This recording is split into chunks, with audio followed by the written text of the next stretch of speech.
Hey everyone, Dave Mann's here in the house today. I see we've already got a few comments going on, which is awesome. Welcome. Welcome. It is Wednesday night, well, it's Wednesday. It's not night, I guess, depending on where you are. And I'm missing my sidekick for hopefully only a few minutes because Jordan is he's trying. He's having a few technical difficulties from out there Check, in check. California. No, we can Check. see him, No but we cannot audio. hear him. So, we are going to hopefully give him a few minutes as he figures out his technical difficulties. Luckily, I have much more confidence in Jordan figuring out his technical difficulties than I would me figuring out mine, because I am completely incompetent when it comes to technology. But I'm not afraid to make a fool out of myself, and I'm not afraid to learn. So. Anyway, someone says they hear you, Jordan. You can hear me? Can you hear me? Interesting. They're saying they can hear you, but I can't. I can't hear me either. I can hear you. Can you hear me? Yes. Why can Let me look. Hear Jordan? Oh. Huh. Maybe this is on my end. After I don't know. I don't see any chat. Oh, this is a private chat. Hey, I can hear Jordan. I'm gonna You can hear pretend me? like that was.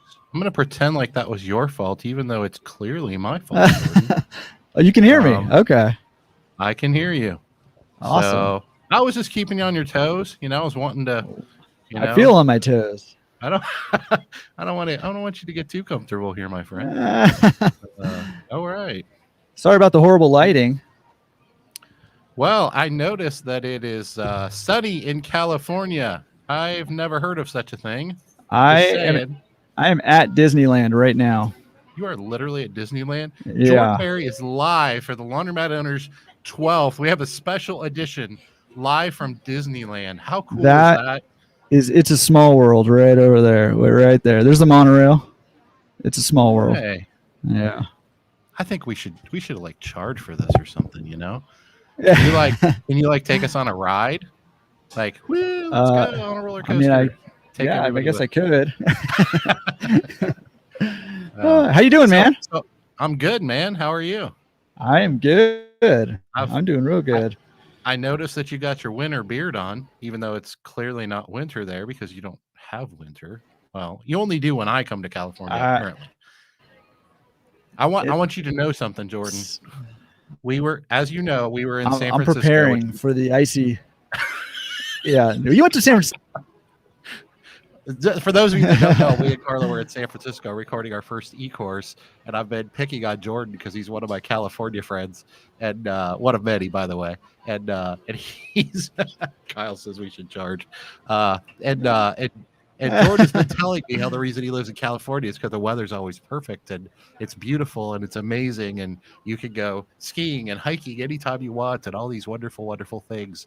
And I go to San Francisco, which is apparently not part of California. I didn't know that. Listen, I moved. SoCal. I moved out of San Francisco for a reason. For a reason. Did you wait? Did you grow up in San Francisco? No, LA, right? I grew up in Southern California. Okay. And then up. Am I lagging?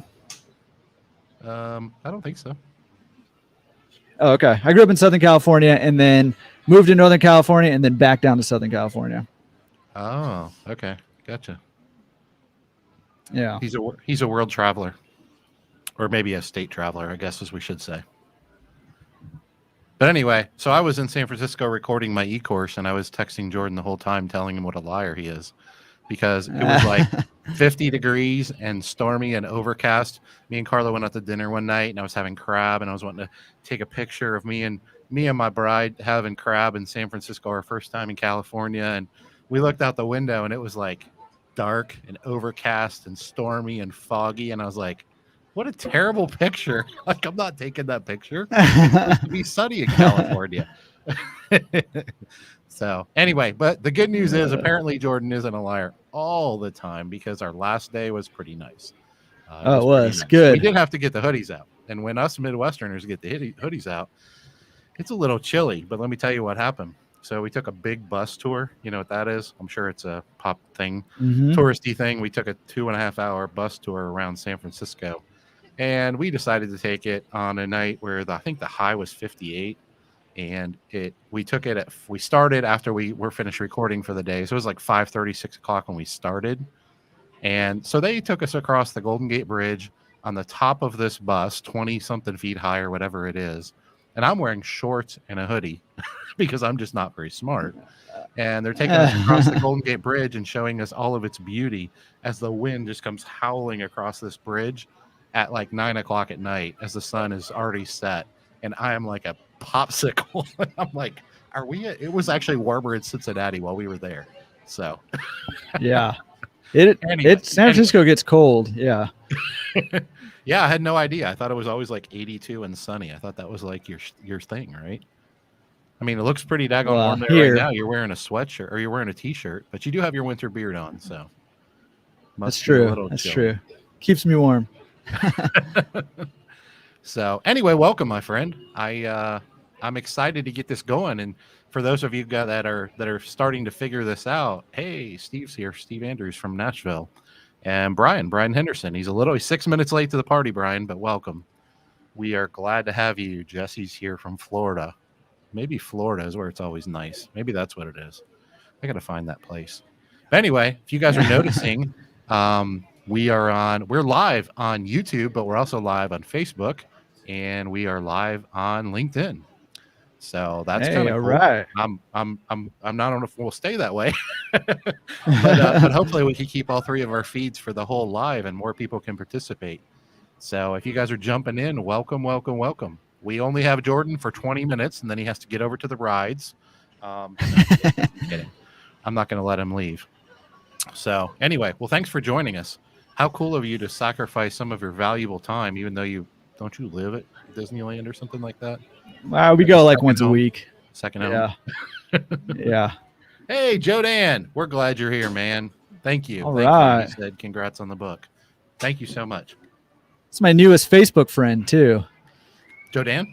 Yeah. Oh, you know what? He just friended me the other day too. He's been following my page, but he friended me personally the other day, which I don't know how. I mean, me and Joe Dan have known each other for years, so I don't know how that just happened. But anyway, Joe Dan has a very extensive vetting out process.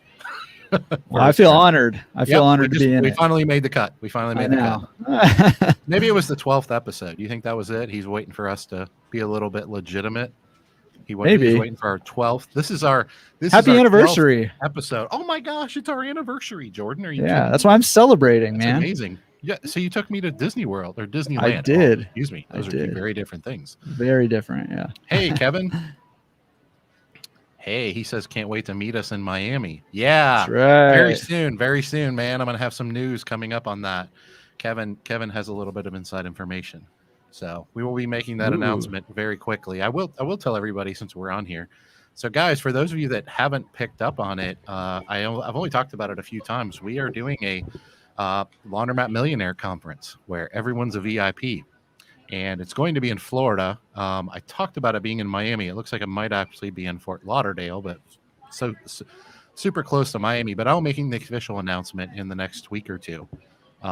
But Joe Dan says I don't vet anyone. Great to be friends with you guys. Hey, likewise, my friend. Likewise. Well, now it just got less special. Man. Yeah. Here we thought we were special. You should have just let us go, Joe Dan. Yeah. But anyway, yeah. So yeah, Kevin, thanks for bringing that up. And the Jordan Berry will be there, by the way, and I might show up too. So since it's my conference, but Jordan Berry will be our MC. And what does MC stand for, Jordan? Tell me real quick. All I know is the M stands for master. So he doesn't even care what the C stands for. It doesn't even matter after that. It could stand for clown. He's a master clown.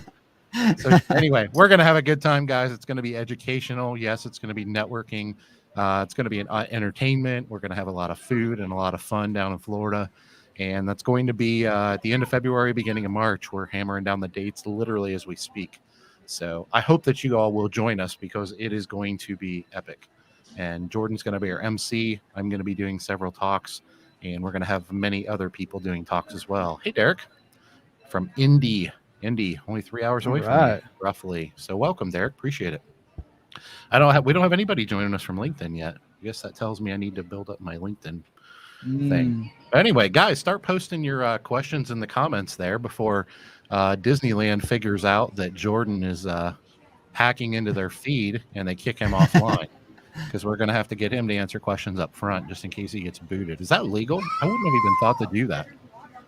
Well, it's kind of got sprung on me last minute, and it was either I come try to do this or the whole family couldn't go to Disneyland. And man, it's tough to make that call to tell the family they can't go to Disneyland. So yeah, here I am trying to make it happen. Well, tell the kids and the wife, thank you for letting us borrow you for 90 minutes. So live from Disneyland. Yeah. I am not near that cool. I'm in Cincinnati, one of the most boring places on the planet. But anyway, guys, so yeah, post your questions in the comments section. And and Jordan, what is it you always say is your favorite part of this? Oh man, my favorite part is always the discussions happening in the chat and people helping each other out, people answering each other's questions, and people networking, getting to know people, especially when you find somebody who's near you. I just love that. So make sure you're connecting up with everybody. Make sure you are chatting with people. And hey, did I get lost? No, you're here. Can you still hear me? Oh, yeah. Okay. It kind of cuts in and out on my side. But anyways, man, Dave can ramble on forever answering questions, but the real gold is when you guys are talking with each other. So make sure you're doing that in the chat. Yep, absolutely. When you see somebody ask a question, hey, me and Jordan will have opinions. Occasionally I have an opinion or two. Jordan usually overpowers me at times. But anyway, can you see the comments? I know sometimes this is new. So you can? Okay. Yeah. All right. Good deal. We're starting to get some questions coming in here, but guys, I want to tell you, and hopefully we'll tell you more than once throughout the episode. I'll try to remember. We do these every month, and the time changes and the day changes, although we try to do them on Wednesdays, usually around 7 p.m. Eastern, which is 4 p.m. fake time. But anyway, we try to do them around the same time every month. And tell your friends, man. Tell other people in the industry about it. There's no charge. Joe Dan said he just signed up for Atmosphere TV. They saw on Laundromat Resource. There you go. That's how you elevate an industry, guys. Joe Dan has, if I remember right, 8 stores. Joe Dan, tell us in the comments, did you put it in all 8 stores, or are you just trying it in one first? I'm curious. Kyle says, what's your favorite industrial washer dryer supplier? Oh, man. Kyle, that is one of the most controversial questions in the industry, isn't it, Jordan? Who makes the best equipment? Yeah, we're just gonna hit it running, I guess. I guess so. The other one here is pay dry versus free dried. Pay dry. Oh, well, we're getting okay. I think somebody's. I think Brian Henderson's loading this thing or something. I don't know what's going on. He knows a little bit too much about the industry. So okay, all right, yeah. Steve says Atmosphere TV is great. He has it in both his stores. We just put it in all 4 of our stores, and we're putting it in a new store. Okay. Joe Dan says he has it in 4 stores and going from there. Yeah, I think it's great. We did add YouTube TV to it, just so we could stream other shows and sporting events if the Bengals games come on and our customers want to see it, stuff like that. But we converted from. Let's see, we had full commercial cable in a couple stores, and we had what do they call it, DirecTV, or no, Dish Network, in a couple of our stores. And even just switching to YouTube TV along with Atmosphere TV, we saved almost $5,000 a year, and honestly have more options now than we did before. So that's awesome. So yeah, we're excited about that. Did you put Atmosphere TV in your stores? Yeah, for sure. People love it. Yeah. Yeah, we got your screen's locked up here. Hopefully it'll come out. But yeah, Joe Dan says the same thing. That was our only worry, not watching UK play in the Bengals. Yeah, that's what we did. Excuse me, YouTube TV is I don't know, I think it's $50 a month. Oh, I just lost Jordan. But yeah, what we did, guys, is we got rid of Dish Network in our stores, and we put Atmosphere TV in, which is free. Jordan has a podcast on it. I have a podcast on it. If you want to go check that out, it's pretty cool. And then we also added um, YouTube TV to our stores, and I think it's like $50 a month or something like that. So we got a lot better options. Our customers are happy. It's a pretty cool product. So go check that out for sure. Hopefully, I think Jordan got kicked off there, so hopefully Jordan pops back in a minute. But I'll just take Kyle. I'll answer your question because I'm not afraid of controversy, and I don't really know why this is controversial. My favorite industrial washer and dryer supplier is Hipsch. It's not that I'm necessarily like falling in love with Hipsch, the brand, or anything like that. I do believe they make high quality equipment, but I believe most of the manufacturers in the industry make pretty good quality equipment. Sure, some are a little better than others at times. But the main reason we do it is when I talk to the top operators in the industry, what we hear pretty consistently is don't make a buying decision based on a brand of equipment. The top operators in the industry don't typically do that. They do it based on their relationship with their local equipment distributor. And I joke all the time that if my equipment distributor, which is HM Company here in Cincinnati, if they started selling, Mickey Mouse washers and dryers tomorrow, that's what I would be buying from then on. Because my relationship, I'm not necessarily loyal to the manufacturer, and I'm not necessarily loyal to the brand per se. But I'm loyal to my distributor because they are amazing. They're great people. They're very valuable. And honestly, at this point, okay, looks like Jordan's popping back in. Can you hear us, Jordan? I can. Let me get my headphones connected up. Gotcha. But anyway, yeah, we're talking about equipment. I was just telling him that I'm a big fan of the distributor versus necessarily being so loyal to Hipsch per se. That's my personal opinion. So yeah, that's where I stand on that. Joe Dan says we are going with all Hipsch stores because of our great distributor, which is HM Company as well. Yeah. So that's what I recommend you do, Kyle. I recommend that you get to know all the distributors in your market, vet them, take them out to lunch, have conversations with them, try to get to know them as people as quickly as you can. There are what I call fly-by-night distributors out there, which are usually not very well established and usually don't do a very good job of service, even if they want to. And some of them don't even want to. And make your buying decisions based on that versus a particular brand or manufacturer or something like that. So that's what I recommend. What are your thoughts on brand of equipment, Jordan? Can you hear us? Yeah, I can hear you. Let me know if I'm breaking up. I might need to find a good spot. But yeah, I mean, I think it's I like what you said. I think that looking for a solid distributor over a brand is huge. And I would just also say talk with other owners when you find one that you think is good, because my experience with personally and also with a lot of coaching clients is that it's hard to tell sometimes, especially if you're brand new, who's a good distributor and who's not a good distributor. So get some references from other people who have used them and see how it was working with them, because I mean, you really want a distributor who's going to be on your team, who's going to be helpful, and it's just going to make your whole process go better. Whether you're buying your first laundromat or you're buying your 10th laundromat, having a good distributor on your side can make the difference between turning a profit immediately versus struggling to figure things out. Mm-hmm. Yeah, it absolutely can. I know that was one of your downfalls in the beginning. Is that accurate? Because I know you struggled for a while when you first got in the industry, and that's, for those of you who don't know, that's why Jordan does what he does, is to try to educate the industry, elevate the industry, share information, connect people together, because he didn't have that and couldn't find that when he entered the industry, and he went through a lot of growing pains, and so he's pretty passionate about making sure that doesn't happen to other people. I think at one point wasn't one of your taglines like "never again"? It's never again going to happen to somebody else, kind of thing. Yeah, absolutely. And you didn't feel like you had found a good distributor, right? Well, that tells you what kind of a guy Jordan is, because Jordan could have and did figure things out through the School of Hard Knocks, as many of us have done over the years, and just said, "Whew, that was rough. I'm not going to make it any easier than anybody else," and kind of had that sort of fixed mindset. But instead, he decided, I'm going to, I see a problem in the industry, and I'm going to try to do something about it. And that just speaks to who Jordan is as a person. and why he's successful. By the way, I noticed the other day on was it YouTube, almost 5,000 subscribers. Holy moly!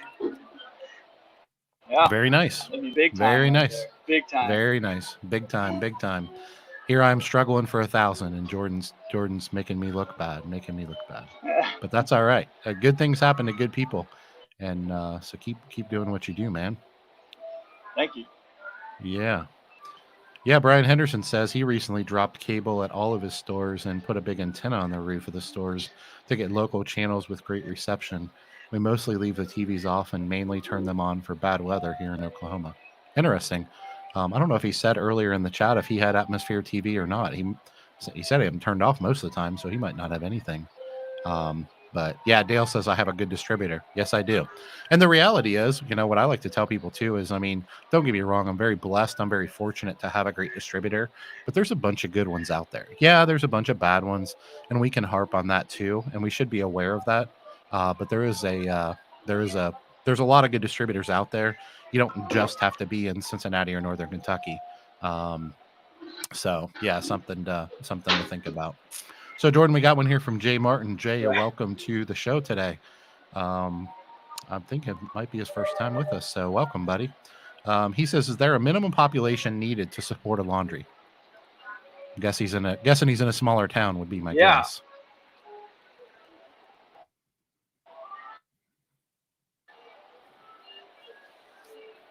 Sorry, it was breaking up a little bit.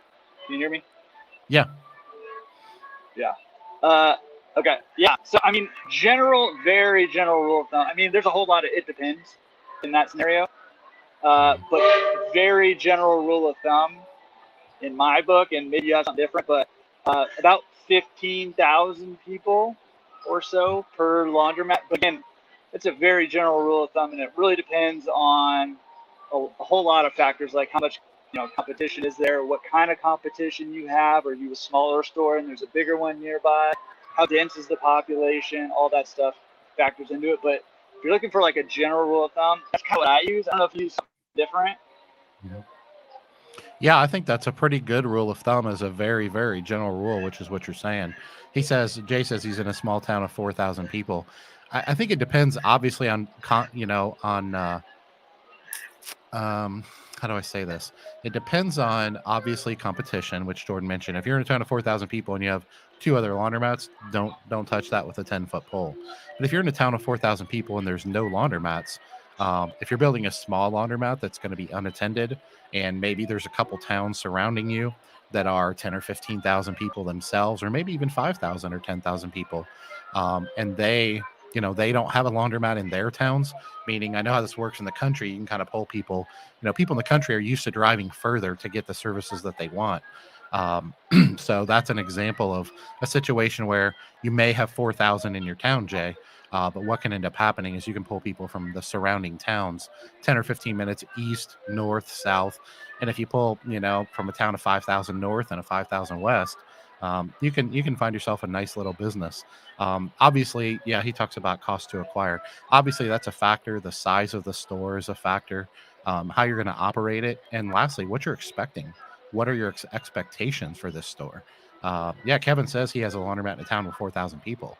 So I'm not here to tell you it can't work, and I know that's not what Jordan's saying either. But just keep in mind, what are your expectations? Because you're not going to be, grossing $20,000 a week out of a store like that. You're not. You have limitations.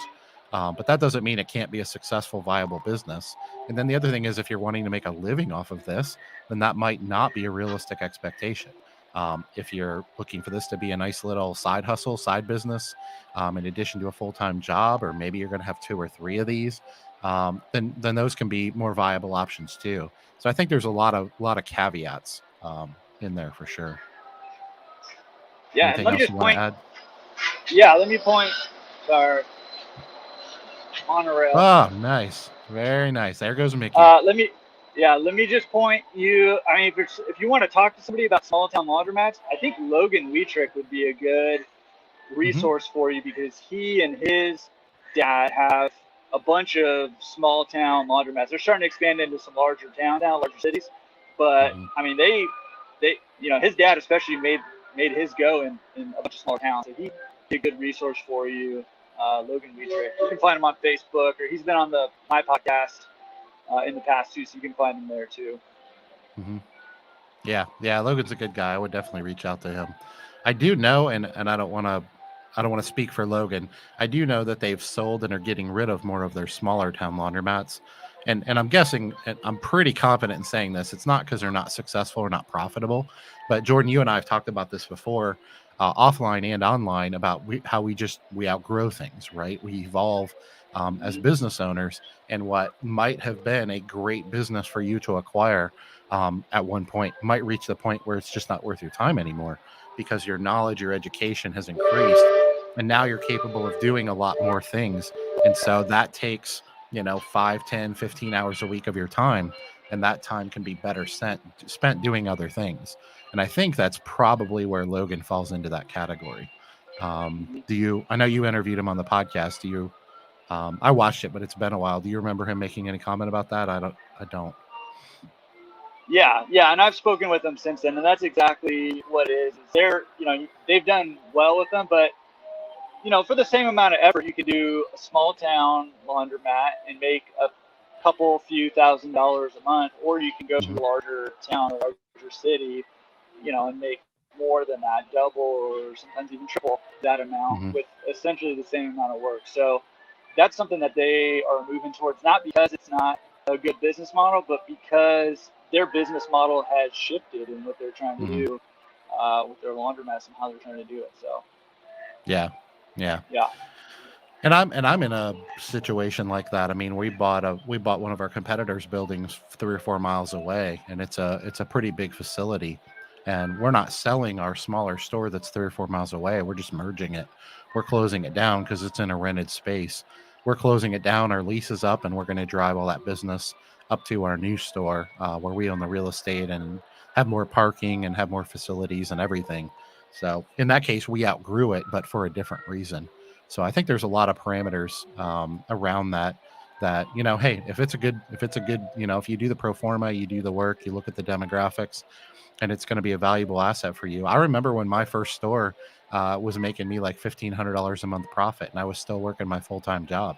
Man, I thought I was killing it. I was like, this is awesome. Like, I have this nice little side business that doesn't require a lot of my time, and I'm making $1,500 a month profit. And it was actually, the net operating income was more than that. That was actually after we serviced our debt even. So we were even building equity at the same time. And, at that time, that was a fantastic business. I was young, just figuring out business, and it was a great way to get into the industry. And by the way, there's nothing wrong with having that forever. Nothing says you have to outgrow that. I just happened to have an opportunity to acquire one of my competitors and take my operations to a different level. And so that's what we did. But yeah, I wouldn't shy away from that, I think, is the answer. And Kevin even says he's successful with a 4,000 square foot store. So I don't think either one of us are saying to shy away from it. Just do your homework, because if there's really any competition in a town like that, you're probably going to be pretty limited, because you're already limited by the overall population. So keep that in mind for sure. See what other questions we have here. Yeah. I don't know if you tackled this while I was off, but I saw somebody brought up the paid dry versus free dry. Yeah. Bringing it right back in the conversation. Did you hit that yet? No, we didn't. Nama, I'm not sure if I'm saying that right. I apologize. Nama said, let's do paid versus free dry argument. So I'm guessing, I don't think Nama's been on the show before, but I'm guessing he knows. He might even be cackling in the background. What are your thoughts on paid versus free dry, Jordan Berry? Well, live from Disneyland. Live from Disneyland. I mean, Disney's got it right. They don't really give anything away for free. So in fact, what they do is they create a great experience for you and then charge you for it and you pay. But you have a great experience there, right? And I know that's where you land also. Well, I won't spoil it. But with that said, I mean, I think that there are people finding success with free dry. I think a lot of that success is in larger urban areas where it's more densely populated. The competition is very steep and very hard. But again, you want to try to stay away from your laundromat being a commodity, if at all possible. So laundry is or can be a commodity, which basically just means, everybody's selling the same thing. So lowest, it's a race to the bottom. Lowest price wins. There you go. Right? Yeah. So you've got to find ways to not be a commodity. You've got to find ways to provide value, to have some distinguishing factor about your laundromat that takes it out of the realm of commodity and allows you to charge more for it, and not be in that race. Let other people race to the bottom. But that's kind of where I stand. But I say that while saying some people are very pro, free dry, and it can work either way, I think. But from my perspective, just the philosophy behind it, that's kind of why I don't have any free dry stores, even though, one of my stores is kind of right in the middle of a bunch of free dry stores. So, oh, really? You've never told me that. So talk about that a little bit. What's kept you from going free dry? And is that something you did at one point, tried and weren't a fan, or you held up? Because I think most people's natural reaction to have a laundromat in a what we call a free dry market, meaning they have free dry competitors, is I have to do that. And clearly, right. you try it and it didn't work, or never went down that road? No, I don't think I could have. Sorry about the monorail. Okay. I don't think I could have gone back if I did. I feel like it's really hard to come back from free dry. Once you've told people you'll give it to them for free, unless you set up very clear parameters like, hey, this is a grand opening promotion, so we're giving free dry for the month of October. Parameters around it, then I think it's hard to go back. You can do it, but it's difficult to do it. So no, I never did. And I mean, the reason behind it is kind of the philosophy behind it. Just it's not necessarily that I didn't feel the pressure, because I for sure felt the pressure and still feel the pressure. Sometimes people will call and say, hey, do you guys offer free dry? And I say no, and I just hear them click, immediately. But the reality of it is that majority of the time, those are not the people that I really want in my laundromat. They're the people who are a little bit more difficult to deal with usually, and it's just not worth my time. Now, there may come a time where I don't have a choice and I got to do it, but I haven't hit that point yet. Yeah, I know you do a lot of coaching and consulting. Have you had people reach out to you and ask you your opinion on that? Have you guided people through the process of going from free dry to paid dry? Have you ever had that come up in a consultation?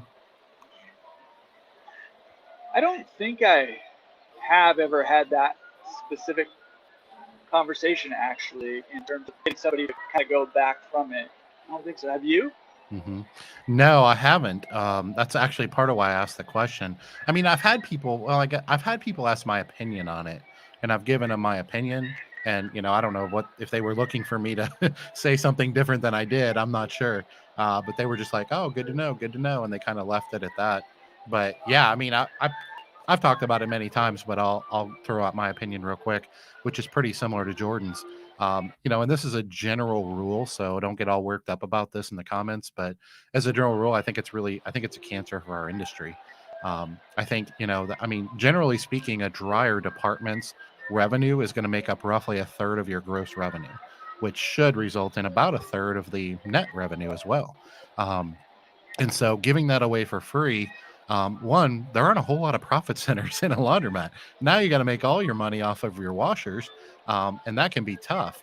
But the reason I haven't done it is actually a much more fundamental principle that I had, which is I've always believed, and I didn't always use this terminology, but I've always believed I wanted to compete on value and not compete on price.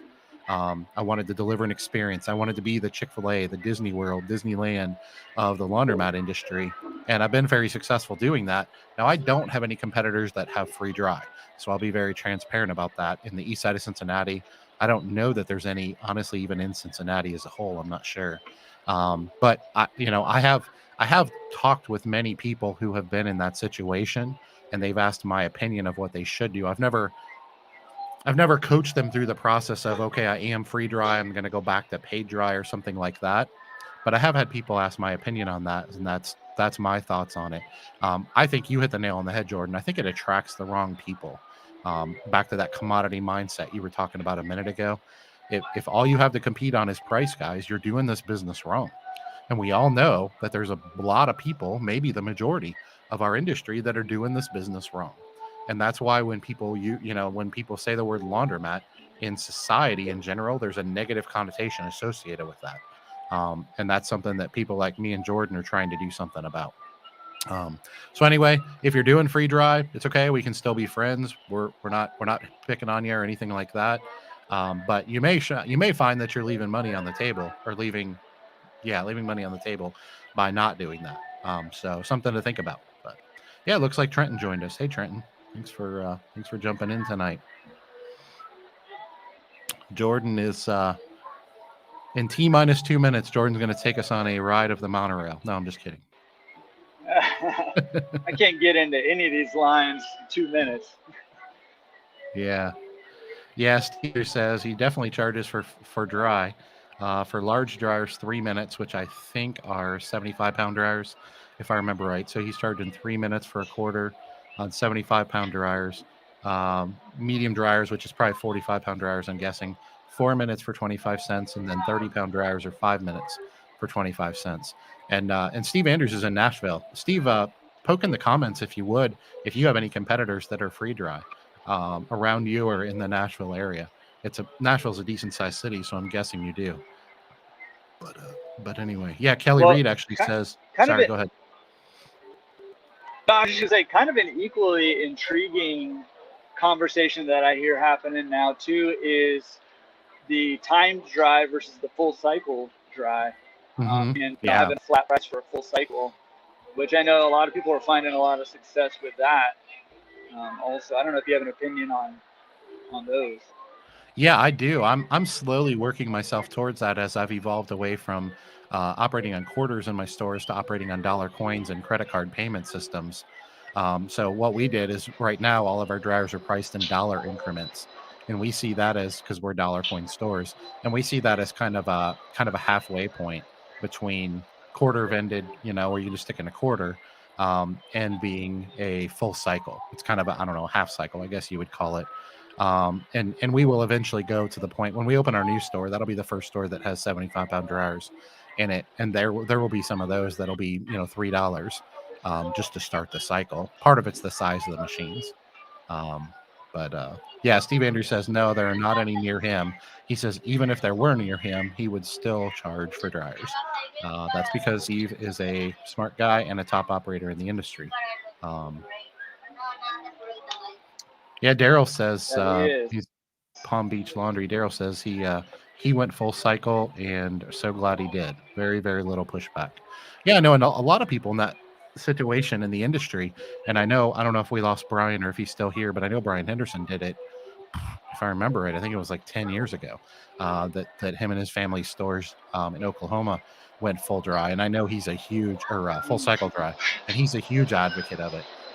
The reason there you go, Brian jumped in. We're at 275 for 36 minutes, full cycle, and I think Brian allows a top off of a quarter while the machine is still running, if I remember right, unless he's changed it. He said that's on his 30-pound stacks. Yeah, 2008. Thanks, Brian. Yeah, 2008 is when Brian made the change. So yeah, good stuff. And I know Brian's mentioned more than once they made the change way back when and have never looked back. I know he's been on different message boards, Facebook groups, things like that. I know he's a big advocate for full cycle dryer. And what I find interesting is when I talk to people that do full cycle drying, almost every one of them tell us that the customer experience is a big part of it. That customers, you don't get as many complaints, and your dryers aren't getting hot enough.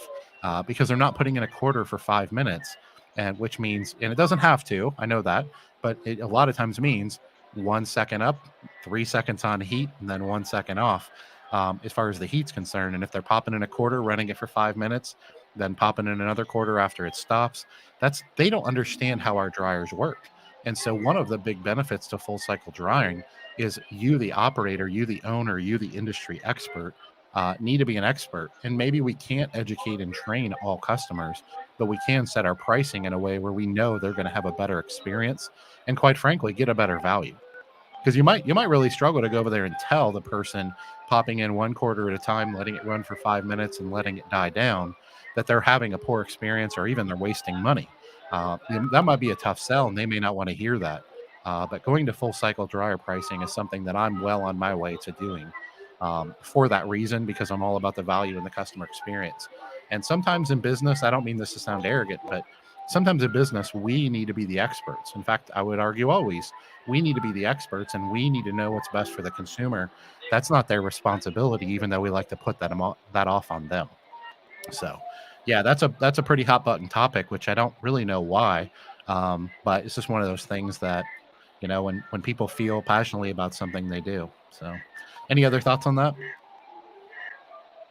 No, I mean, I think you said it really well. And I think it's a hot button issue only because it's talking about pricing. I think pricing is always, for whatever reason, been a hot button issue in our industry. So yeah, no, I think that's definitely true. Last thing I'll throw in here, Kelly Reed, which is Jody Ann's wife, she says giving free drying time will sometimes bring in unwanted clientele. And that's honestly, thank you, Kelly. That's the last reason that we didn't do it. There's many of them. But I've always tried to and I didn't always know this. The first 2 or 3 years I was in the industry, I wanted every customer. I mean, not that I wanted my competitors to go out of business, but I just wanted every customer to use my laundromats. And until they were, I wasn't happy. That's the ambitious side of me. I wanted to serve everyone. And I figured out after my business acumen kind of grew and evolved, I realized, I don't want all these customers. Like, I actually don't want that low value competitor to go out of business, because if they do, they're all going to come to my store and wreak havoc on my store. I don't want all customers. I just want the top, let's call it the top 30, 40% of my market, because those people appreciate value and are willing to pay more for it. And that's the business model that we've decided to kind of hone in on. And the good news is we're able to serve the community in a really great way. So yeah, great question, by the way. We've had a lot of great questions. Keep them coming, guys. Pop those questions in the comments section. Casey says she has a wash and fold business in Ohio. So Casey, I'm not sure where you are, but I'm in Cincinnati. Pretty cool. You may have known that. She says, or he, I'm not sure who it is, says, what's the best way to advertise to bring in new customers? I have a wash and fold business in Ohio.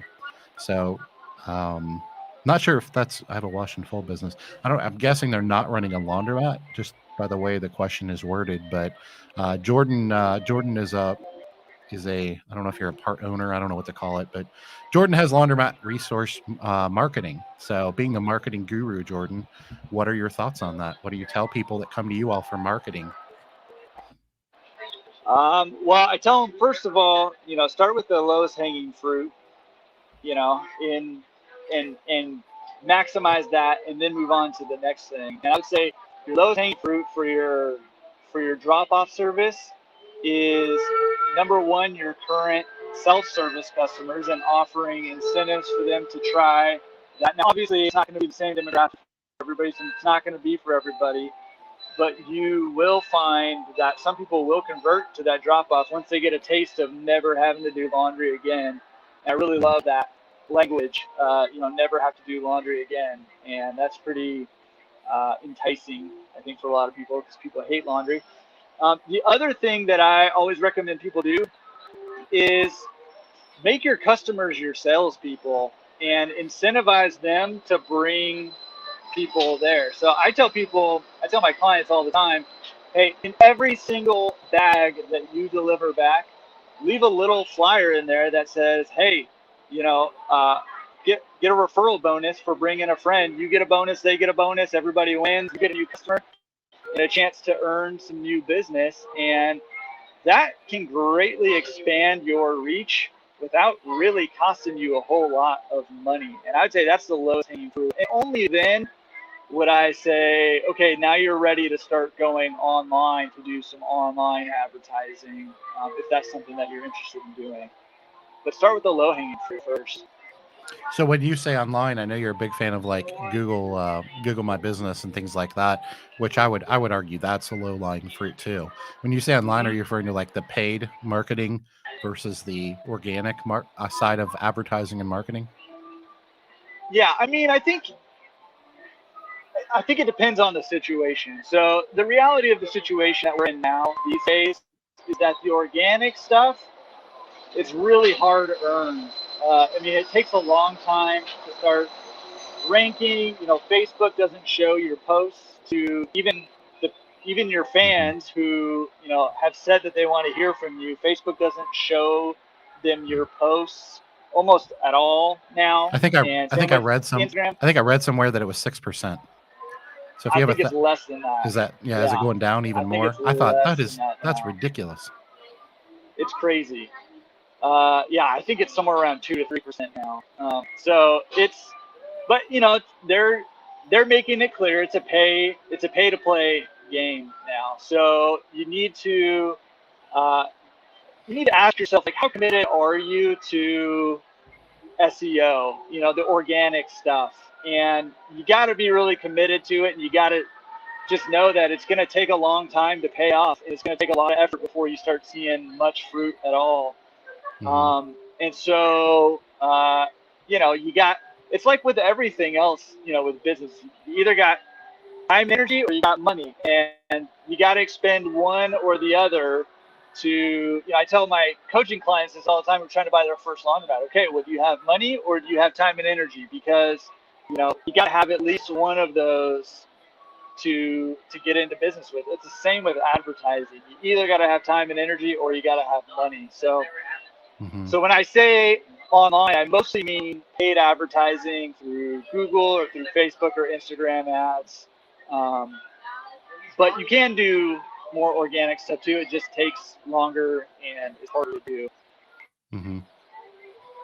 Yeah, I think. But yeah, Google My Business too is huge. You got to be on that. That should be a given. Yeah, I would. I mean, the reason I asked the question is I would throw that under the organic category. I mean, it takes not a whole lot of work to set up that profile and even get it looking halfway nice. And I know, you know, if you post regularly on Google and things like that, it even helps that organic reach. If you get reviews, things like that help a lot. And they take a little bit of time and effort, but they don't really take, you know, any money per se. So yeah, I'm a big fan of that. And I know you've talked about that being the low lying fruit before. So I just wanted to be sure that we're clear there. Yeah. So. Yep, absolutely. All right, so we got some more questions coming in, guys. Keep them coming. We still have a little over half an hour left, so we're gonna keep hitting this as long as Disneyland doesn't figure out that Jordan has hacked into their high-speed internet feed and boot him offline. And if he gets booted, I've never heard of Jordan Berry, and we'll just keep going with the Q&A. I hear Disneyland has their own jail. Oh, is that real? Is that a real thing? Disneyland jail? Is that so. like Facebook jail? Yeah, I think so. Yeah. Wow. I bet that's like I'm in that too. So. Well, luckily you're like a cheetah. I bet they couldn't catch you in Disneyland. You know that place like the back of your hand, don't you? You're quick.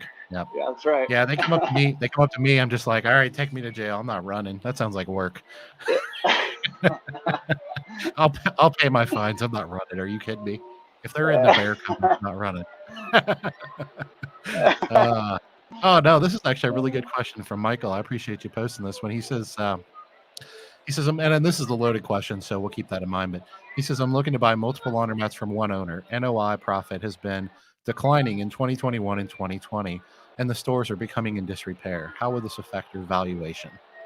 So what are your thoughts on that? I mean, there's a lot in there we don't know, so I'm going to point that out right now. Michael, we can't possibly answer that question, but we can talk a little bit around the category and the idea behind our thought processes and how we coach people through this type of mindset. What are your thoughts, Jordan? Yeah, I mean, pay more for it seems to be the general consensus right now in the market for some reason.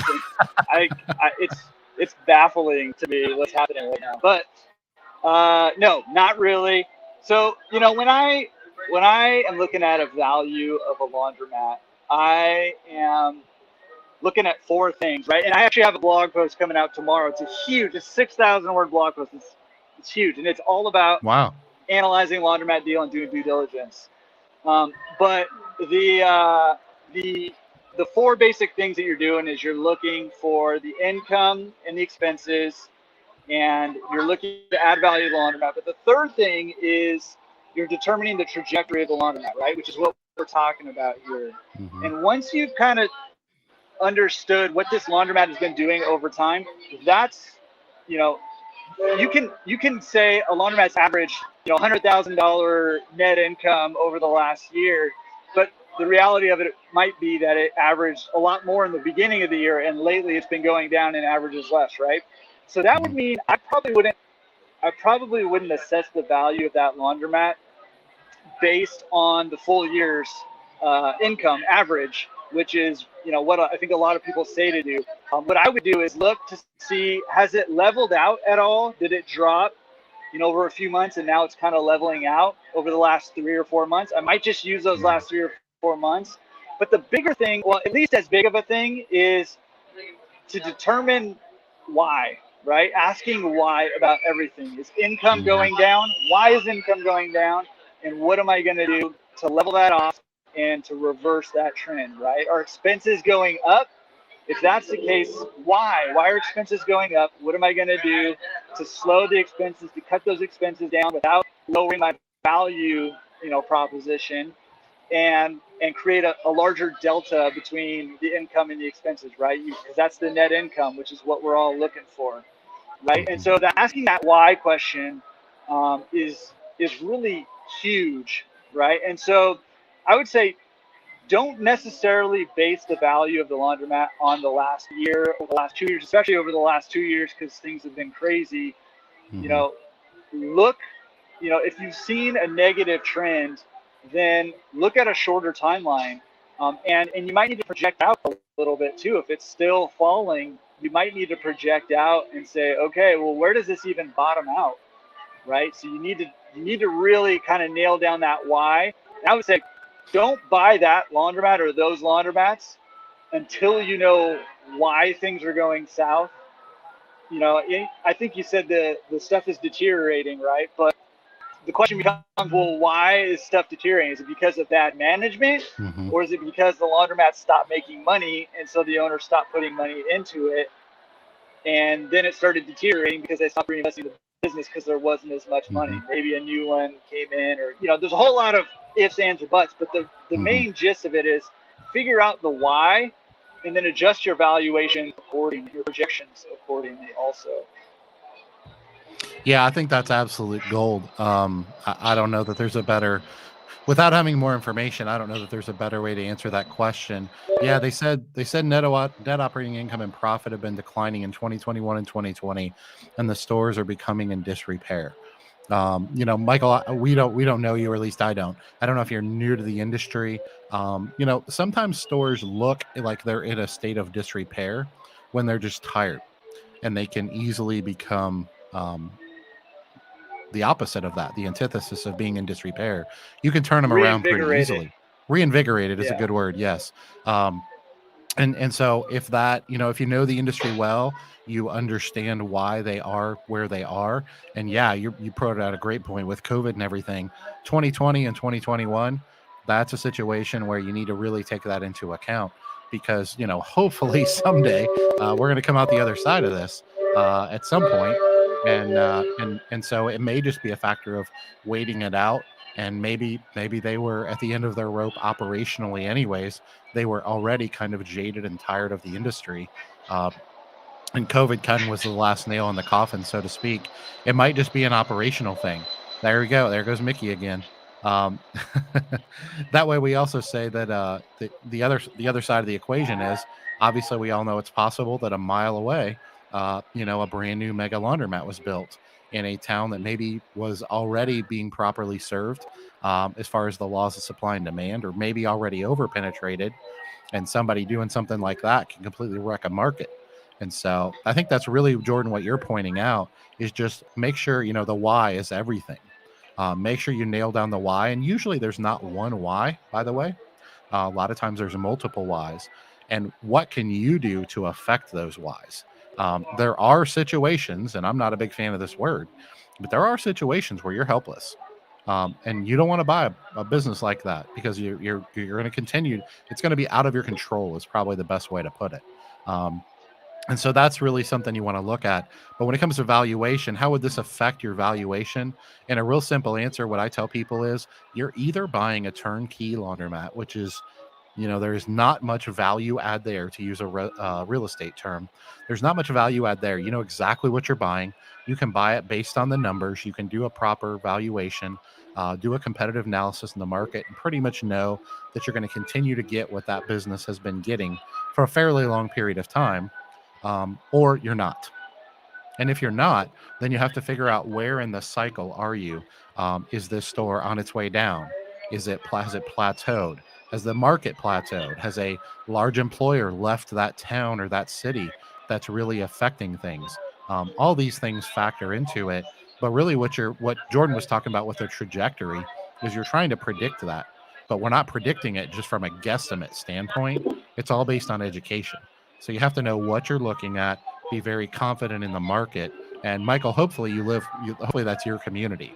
One of the things I really recommend people do, if at all possible, is to buy laundromats in their community that they live in. And that doesn't have to be 2 miles away, but it's nice if it is, because you have more intimate details of the community and what's happening in that community. And the more information, the more education you can have, the better off you're going to be. So I don't know if that makes sense to everybody, but that's without having more information than that. That's the real quick answer there, Michael. Let's see what else we have going on here. I saw Kelly said, "What are your thoughts about evolving your company with curbside pickup and drop off?" Which is interesting. Yeah. I'm not exactly sure. I mean, I guess she just means versus. I guess she's referring to versus the customer coming into the store. Is that what you mean by curbside, Kelly? I assume that's what you. Yeah, I assume that's what you mean. Kelly, if that's what you're referring to, I think what I would say on that, and then Jordan, I'll let you answer. I think real quick, what I would say on that is, I mean, that's another market differentiator. I mean, you're taking the level of service up a notch by bringing it to them and having them. I know some operators in the industry have, carports and drive-throughs where you don't even have to get out of your car. And I've seen, she says, yeah, that's what she's asking. So, I mean, I don't know if that's enough to really move the needle in your market. It may be, and maybe you have really stiff competition for pickup and drop off. And if that's going to really move the needle, then it's a market differentiator. If you're in a market where you're already, your service level is head and shoulders above everybody else, then it may be an added layer to your business model that isn't necessary. But then again, I don't think it's ever a bad thing to take your business operations to a different level. I don't think there's ever a bad time to do that. What I always, and I don't mean this to just always focus on money, but what I always tell people is when you do things like that, directly or indirectly, make sure you're charging for it. And I'm not saying if you're going to offer something like that, Kelly, that you have to necessarily raise your prices, but just make sure that level of service, your employees constantly doing that, especially if you're a high volume drop off service. If your customers or your employees are constantly doing that, that's going to pull them away from other responsibilities in the store. So just make sure it's accounted for but it's a part of your value proposition, no doubt about it. Do you have any thoughts on that, Jordan? Yeah, I mean, you kind of hit on it at the end there, but I was just going to say, I mean, I think it's great as long as you can handle the logistics of it, right? If you're going to, and it may take you a little time to figure it out. Like you got to train your staff and you got to figure out, I don't know, like where you're going to put clothes or how they're going to actually order and let you know that they're there and all that stuff. So it might take you a little time to figure that out, but as long as you can handle the logistics of it, then absolutely, go for it. And, do I think that that's where our industry is going to go? I mean, I think some stores will probably offer that. I don't know that that's going to be, ubiquitous everywhere, but I don't know, man. And who knows what's going to happen. So, if that's a direction that you feel like you can handle and something that might give you a little bit of an edge, it might be good to jump on that right now because, if things take a turn down again at some point, then that's going to be a really valuable service, right? That Mm-hmm. was a super valuable service there for a couple months, Mm-hmm. when nobody knew what was going on, right? So having that already in place could be a big deal. Yeah. Yeah, I think that's a great point. I mean, Kelly, if you guys are in, when it comes to pickup and drop off, if you guys are in a market where it's like really, really competitive, then that is an opportunity to step up your game and be a differentiator. And you may not necessarily raise your price, but you may make up for it in volume, meaning your value proposition is went higher.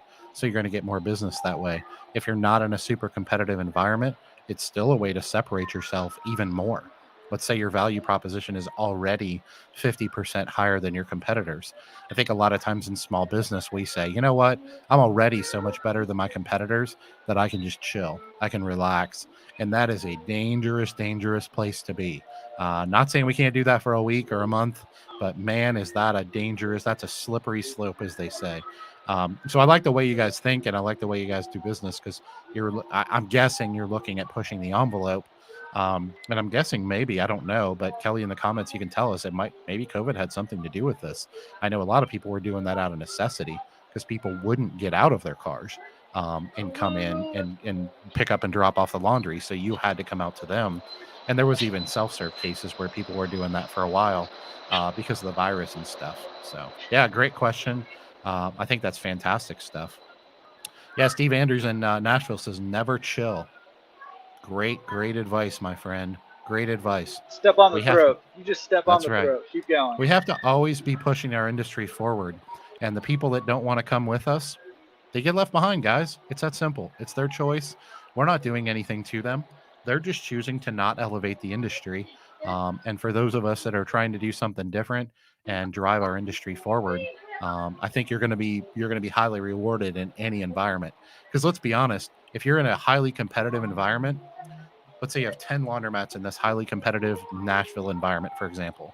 If you're always pushing the envelope to be better and better and raise your value proposition and do things like curbside pickup and things like that, that's going to drive you forward. Well, what are the odds that all 10 of them are going to do that? Maybe 8 of them do it, but the 2 that don't, they're now maybe micro, maybe very small scale, but they're now at a different level than you. And then you find another way to chip and you chip and you chip, and you just kind of what they call chopping wood. You just keep taking one hack at a time out of that thing, and eventually what happens is that tree falls over. That's what value proposition is about. That's what business is all about in any business environment. It doesn't matter what it is. So if you're at the bottom and you're trying to get to the middle, you're going to have to push the envelope. And to quote Steve, you can't chill to do that. If you're at the middle and you get this chill lifestyle mentality of this is a lifestyle business and I don't have to do anything, then guess what? You're going to start to slip into the bottom of the industry. And if you push the envelope and you're in the middle, guess what? You're going to eventually find yourself near or at the top of the industry. And if you're near and at the top of the industry and you keep chopping wood and you keep pushing, then what's going to happen is you're going to find yourself, and I wrote this in an article in Planet Laundry magazine recently, you're going to wake up one day and you're going to go, you know what? Those 5 laundromats up the road, they're no longer even my competitors. They're not even in the same business I'm in. Their value proposition is so in a different stratosphere than mine because I've been pushing for 12 years that I have literally elevated my market. And you can do those things. It's not easy. It's not for the faint of heart. But if your prices follow your value proposition, then what ends up happening is you and I don't mean to make light of this, but you blink your eyes one day and next thing you know, you're one of the top operators in the industry. You're driving the industry, you're serving your communities better, and you're more profitable than ever before. Man, talk about getting my heart going. Holy moly. That's what I'm all about right there, folks. That's what I'm all about. Getting me all excited now. You must have. Look at your smile. You must have told them. Hey, that's a loaded question. Jordan loaded that one in there for me. Yeah. No, but I know. I mean, you're so right. And like, it's like those. I get these all the time, like these business memes on like my Instagram feed and stuff. And it's like the whole, if you get 1% better every day, right? 1% better every day, then over time, that compounds on itself, right? And if you get 1% worse every day, it compounds the other way too. Or if you just get stagnant, right? And, going back to that other question where your laundromat starts to, wear down and deteriorate and you're not, pushing it forward, then, eventually you're going to turn around and look around and be like, man, this place is kind of a dump. What happened? I dumped all this money into it at one point, and now it's, it looks like a zombie mat, or it's on its way there, right? And I always say this, right? The way that zombie mats become zombie mats is that owners don't reinvest in their business. They don't, and hey, man, I was guilty of that early on because I didn't know any better, right? And I think a lot of us don't really know any better, and some of us don't really care. But I love the idea of just keep pushing the market, get 1% better every day, and 12 years down the line, you are controlling your market. You are not even in the same business as your competition, quote unquote. Yep. Competition. Love that. Yeah, man, I'm telling you guys, this is life-changing stuff that doesn't, 12 years when we're just sitting here flippantly throwing that number out, that's a long time. That's a lot of grinding.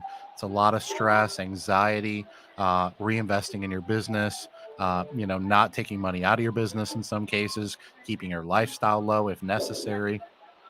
All those types of things are factors, but man, is it worth it, guys. It's worth it. It's worth it in the end.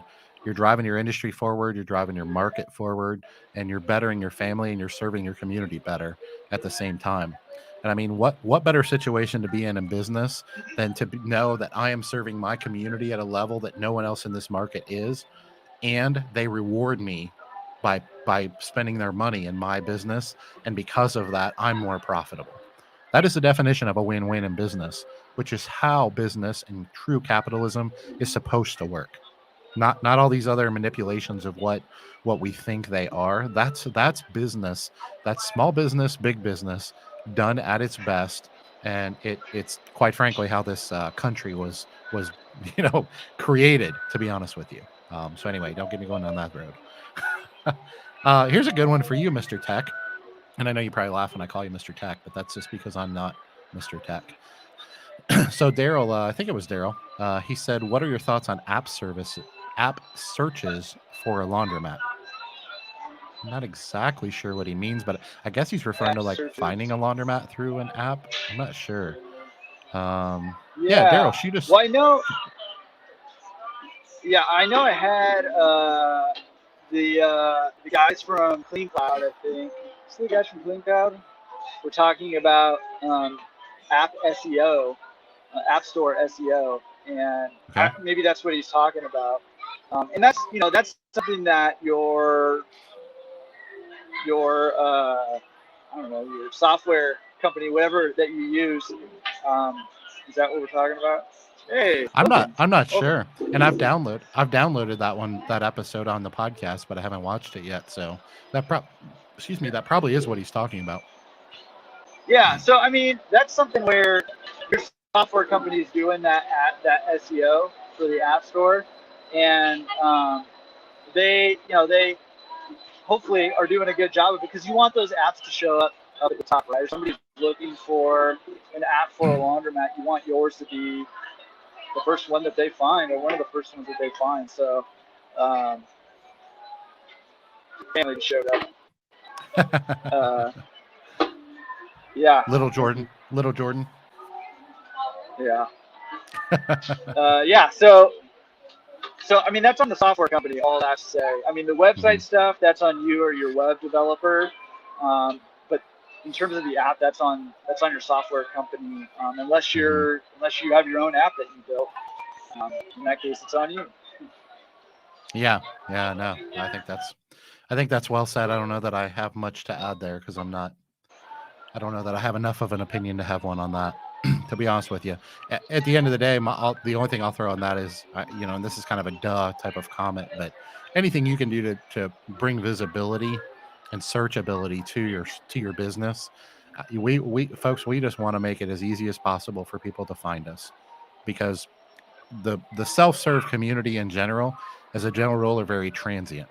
But let's be honest, our society as a whole is more transient than we've ever been before. People don't think anything of moving from one side of the country to the other. And, those aren't McDonald's fries, but I guess they'll do, huh? Not the same. Not the same. So for those of you that don't know, Jordan's favorite guilty pleasure is McDonald's French fries. But I guess Disneyland's fries come in a close second. So, Anyway. Yeah, awesome stuff. So yeah, Steve Andrews in Nashville says, Dave, my favorite subject here. Give us your opinion on the future of pickup and delivery services 5, 10, 20 years from now. So I know you specifically addressed that to me, and I'll answer it. But what are your thoughts on that first?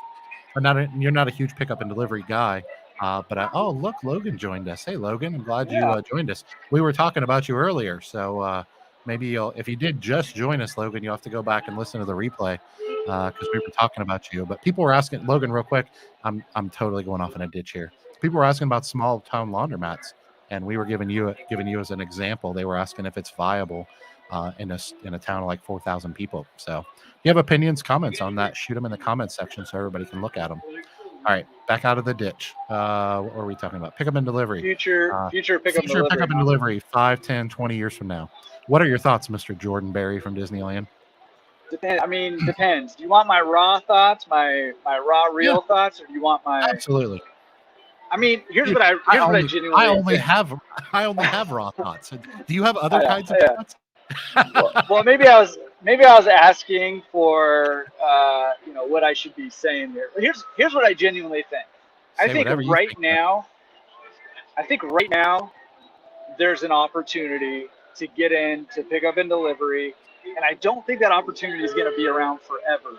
I don't exactly know the timeline. I think maybe longer than 5 years, maybe in that 10-year mark. I'm not sure, but I think what's going to happen, I'm just making a prediction, but I think what's going to happen is that eventually certain pickup and delivery services are going to be able to expand and grow, and a lot of them won't.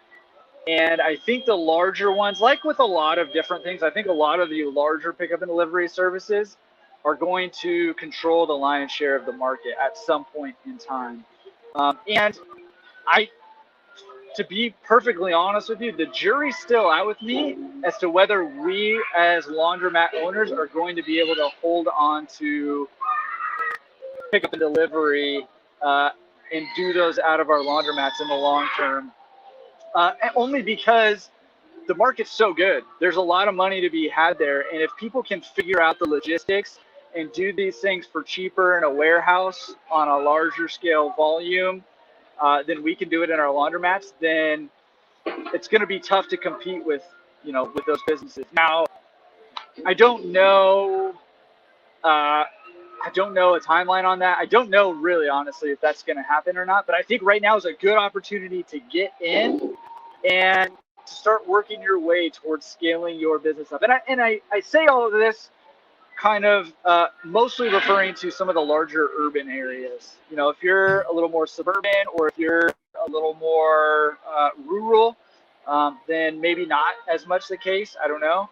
But I think in some of the larger urban areas, there's probably going to be a few larger players and less smaller players, and the smaller players will have a much smaller piece of the pie. That's what I think. I don't know. What do you think about all that? When you say larger players, can you elaborate on that a little bit before I disagree with you? Yeah.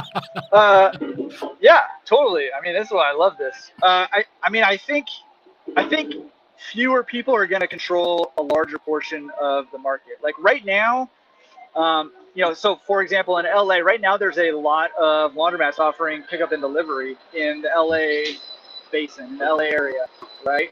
And I think that some of them are going to continue to grow, and others are not going to be able to figure out the logistics of it. They're not going to figure out. I mean, to be perfectly honest, there's a lot of pickup and delivery operators that aren't profitable or aren't very profitable. Mm-hmm.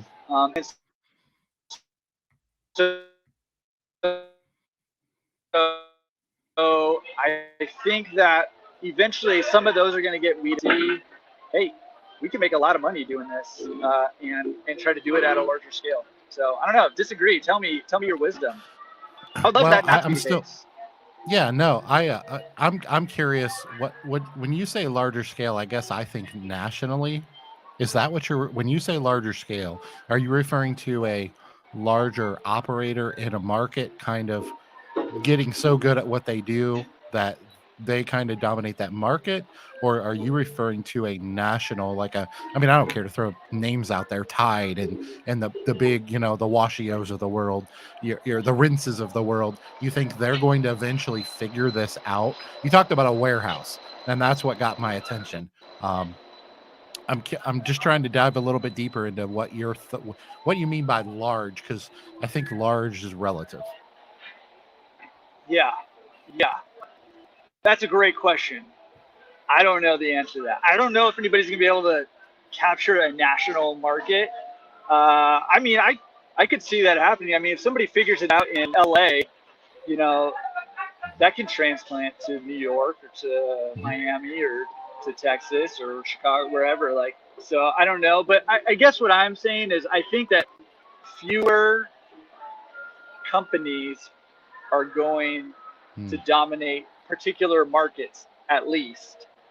I would agree with and at most, I don't know, maybe there are one or two more national markets that do a lot of the business. I don't know. What do you think? Well, I don't want to just disagree with you, because I'm not. I think we're both probably more aligned than maybe it felt like when you first started saying that. I don't think that a national company is ever going to be able to execute at the level that a local operator can. That's my personal opinion. Could be wrong. I've been doing this for a while. I was kind of the ones, not that I've been in the New York Cities and LAs of the world for 20 years, because it has, but in most markets, there aren't too many people that have really figured this out, how to execute at a high level with a high level of repeatability, consistency, scalability, and profitability. Because you really have to have all those things. If you do everything really well, but you don't make any money, guys, this is a hobby. It's not a business. And if you're saying what I think you're saying, I would probably tend to agree more than not, because I do think that I've always said that I believe that this is eventually going to flush itself out. And I already see it happening after just 6 years of doing this for myself personally. I already see that's flushed out, where there's a lot of people that have chased this dog, right? And that dog led to a bad place where they worked really hard and they had a lot of stress and a lot of anxiety. You've tried different models of, sharing revenue and partnering with this company and that company, and it didn't work, or it isn't working, or it won't work, or maybe it is working in your market or whatever. Those are all great, but I just don't see the scaling on a national level, because I really believe that the two main components to being successful in pickup and delivery is having a local facility that doesn't have to be built out. And I believe that us independent laundromat owners, we already have the facility to do that. Now, if you don't want to do it, that's fine. But we can do that. And I've proven that we can do that without interrupting our self-serve business. So not everybody wants to do what I do, but I'm an example, and I'm not patting myself on the back. I'm an example of how local laundromat owners can leverage themselves, partner with a technology company to be able to operate their business, to partner with a marketing company, which you probably already have, and to hone in on the nuts and bolts of local operations. And at that point, you don't need anybody else. You don't need anybody else to be successful, because you are the secret sauce. You are the local operator. You are the one that's passionate. You are the intimate part of your community, and you can execute at a higher level than anyone else if you want to. Now, there's a lot of people chasing this dog right now in pickup and delivery that just think they can buy a van and make a whole bunch of money. And they're not passionate about serving their community. And so if you're saying that in a community of, I don't know, LA, let's say there's 200, 300 people that are chasing this pickup and delivery thing, I agree that there's going to be a couple of them that are going to flush themselves out, and they're going to dominate that market. And the smaller the market, the less competition there's going to be. But to go back to the original question, Steve, if I had to answer your question in 5, 10, 15 years, I think what's going to happen is I think what Jordan is saying, which is there's going to be a few people in each market that are going to figure out the operations. They have the passion. They're going to invest in the business. They're going to build a team. They're going to build it scalable, maybe not to a national level, but they're going to build such a brand and such a reputation locally because they're passionate about what they're doing and they figured out how to make money doing it. And if you want to create a model where you shut down your self-serve business and convert your self-serve laundromat into a high volume pickup and delivery business facility like Waleed, for example, who was on your podcast, excuse me, then that's fantastic. And if you want to create a hybrid model, which is more what I've done, where we serve self-serve customers during the day and we go out and pick up the laundry, and then we start the process a little bit second shift, and the majority of the processing is done third shift when the store is closed to the public, that's another model that can both be very successful. But what I don't see happening is I don't see a large national company being able to execute at a high level, even in a franchise model, which tends to be a little bit more repeatable. Now, could I be wrong? Of course I could be wrong. This is all still being flushed out. And that's one of the exciting things about being in the industry at this time, as we modernize, as we elevate our industry, as we chase these new business models. And quite frankly, it's one of the reasons that me and Jordan do what we do. It's why we create and post content. It's why we interview people, share information. We're trying to build community, having conferences, having people in the chats like this, connecting people together and stuff like this. This is why, because I firmly believe that in small business, anybody that wants to figure out anything bad enough, they will. They'll find the information. But why not people like Jordan and myself and many people in the chat here that are kind of that abundance mindset I always talk about? Why not us all get together on the same team and share information? And any of the technology companies, marketing companies, whatever you want to call them, that are truly focused on, rather than being a what's the right word I'm looking for here? Rather than being predatory towards the independent laundromat owner, and using them as a means to an end to make money, any of the large national companies that are focused on serving the independent operator and helping them to serve their community, those are the ones that are going to be successful. Because all the other stuff, anytime there's in lack of integrity involved, these things all flush themselves out over time. And so will it, I don't know, Steve, will it take 5, 10, 20 years for this to flush out? I mean, I'd say that window, 5 to 20 years, it will flush out and we will have what I call a whole new industry. I really believe that. I believe that the laundry pickup and delivery will eventually replace the dry cleaning as our sister industry.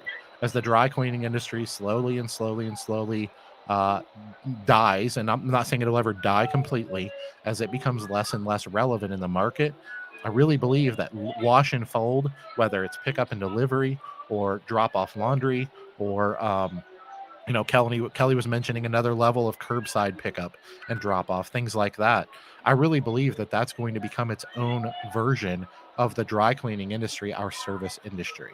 So I don't know if I answered that question entirely, because obviously neither one of us know, but this is something I'm pretty passionate about.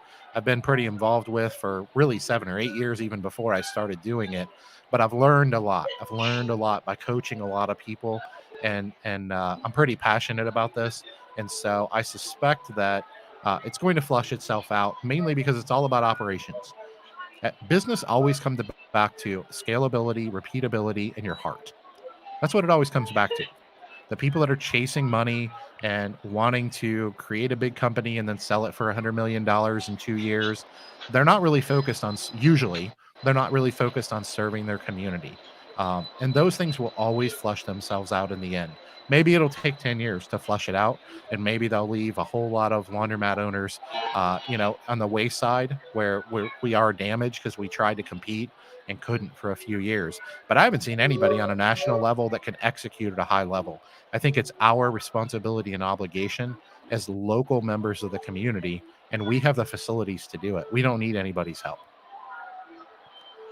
Any retorts? No, I mean, I think you're right. I'm okay. I think you're right. I think I'm still 50-50 on whether we're going to be able to hold on to that or not as Okay. because I can go in LA and I can go get probably less than half the rent at a warehouse and service a larger area that's more, more centrally located than I can at my retail spot, and I can do a lot more volume at that place. So I don't know. I hope that we hold on to the business, and I think we can. But I think I'm 50-50 on whether or not we're able to hold on to that business in the long run, either the bulk of it. I don't know. Well, I will say that I think whether the local laundromat owner, the local operator can do that is as much up to them as it is up to the larger. And you're right. In larger markets, it's definitely more sustainable. For sure. The bigger the market, the more sustainable it is to have a warehouse. The problem is, as I see operationally, I see two problems. One of them is you can't get cheaper warehouse space than I can, retail space. And the reason why is my retail space is zero because it's already paid for. In my operations, my self-serve business, my rent, when I tripled my income in my laundromat by operating pickup and delivery, because of this is me specifically, because of my model, my rent up. My mortgage didn't go up, and it never will. Because I've figured out how to tap into that excess capacity. Now, for the laundromat owners that don't want to do that, and they want to evolve to more of a shut down the self-serve business, then I think you're onto something. So I think to each his own as we chase this dream. But I love the self-serve laundromat business, and I don't have any desire in the self-serve laundromat business.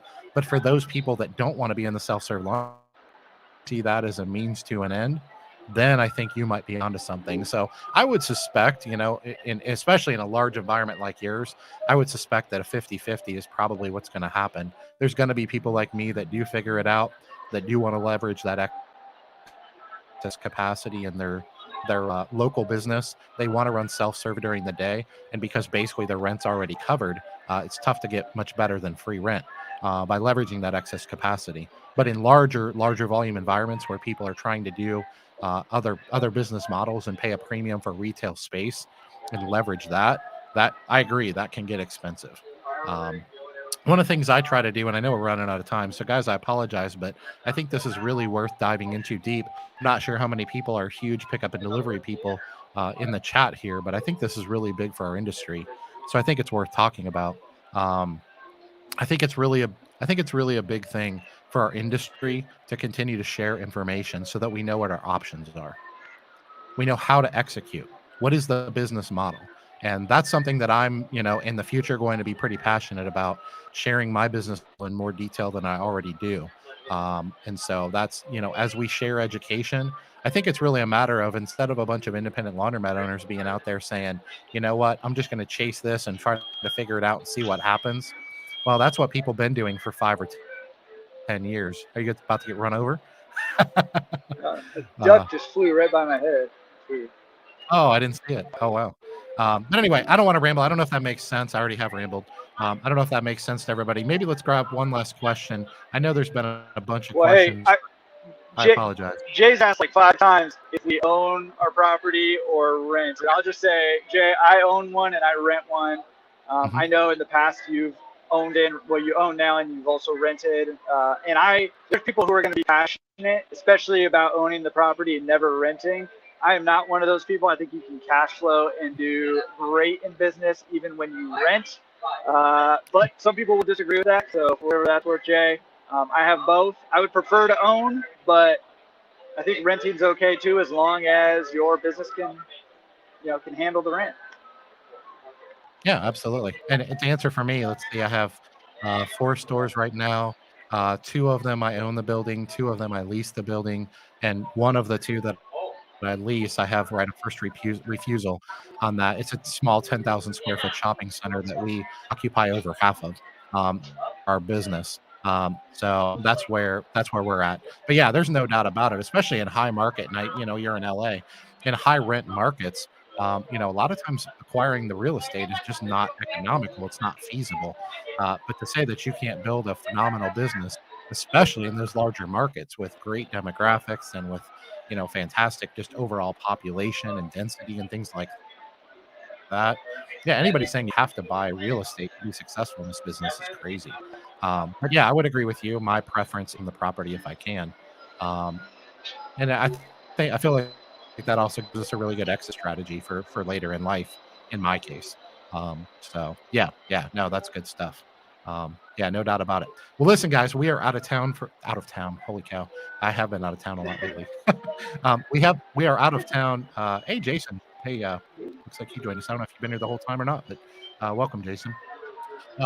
Yeah, for those of you asking before we let you go today, first of all, thanks, Jordan, for joining us again today. For those of you asking on my store, I know I said this last month, and I apologize. I have been crazy busy traveling and speaking and creating courses and doing all this crazy stuff, but I am going to get an update on my build out. I won't take up your time tonight with that, but I'll get that out in the next week or so. To answer your question quickly, we had a little downtime, which happens with zoning and permits and engineering and things like that when you're doing a big project like we are. But we actually, I got a text yesterday while I was flying back from San Francisco that our permits were all approved. So full speed ahead. You're going to be getting a lot of regular updates at this point. Sometimes in the big projects like that, there is a little bit of downtime. But I'll be sharing that update really soon, and we'll be sharing more regular updates as there's more to share. So hopefully that helps a little bit too. Listen, my friend, everybody, tell Mickey bye. And from now on, Jordan is always going to be remote. Next month, he's going to be in the rural Appalachian Trail, coming to us live, because that's just how Jordan rolls. That he already has the beard. He just has to let it keep growing. But anyway, that's where my family all lives. I go visit. They live in the Appalachian Trail? No way. Yeah, right off it. Yep. Really? Wow, I didn't know that. Seriously. Cool. Yeah. All right. Well, listen, man. Thanks for hopping in here and taking time out of your day. Tell the family I said hey, and I'm gonna see you in a couple weeks, buddy. So let's figure that out. Yeah, let's figure that out. Yeah. Anyway, guys, thanks for joining us on another great episode of Laundromat Millionaires, Laundromat Owners Live. Jordan's gonna go hop on the train, so we will see you guys next time. Take care. Have a good day. See y'all soon. See you guys.